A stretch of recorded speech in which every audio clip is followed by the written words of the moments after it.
नमस्कार. मी डॉक्टर सोनाली शिरभाते, बालरोगतज्ञ अमरावती. तर पालकांनो, आजच्या या सत्रात आपण जाणून घेणार आहोत आईच्या चीक दुधाचे महत्त्व.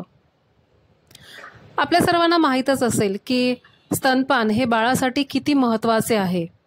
पहिले 6 महिन्यापर्यंत केवळ बाळाला स्तनपान द्यावे आणि 2 वर्षापर्यंत खानपानासहित पूरक आहारासहित बाळास स्तनपान सुरू ठेवावे. येथे वरील दुधाची अतिशय आवश्यकता नाही.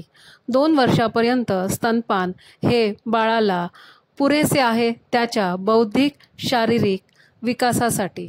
तसेच रोगप्रतिकारक शक्ती हे आईचे दुधातूनच बाळाला मिळत असते. चीक दूध हे सुरुवातीला येणारे घट्ट पिवळसर दूध असते. या दुधामध्ये भरपूर प्रमाणात प्रथिने, साखर, स्निग्ध पदार्थ असतात जे बाळाला एनर्जी देतात, शिवाय रोगप्रतिकारक शक्ती देतात. म्हणून बाळाला चीक दूध हे फार महत्त्वाचे आहे. इतर काही घटक जसे की इम्युनोग्लोबुलिन, लॅक्टोफेरिन, व्हिटॅमिन ए हे फक्त आणि फक्त चीक दुधातच आढळून येतात. हे इतर वरील कोणत्याच दुधात आढळून येत नाही.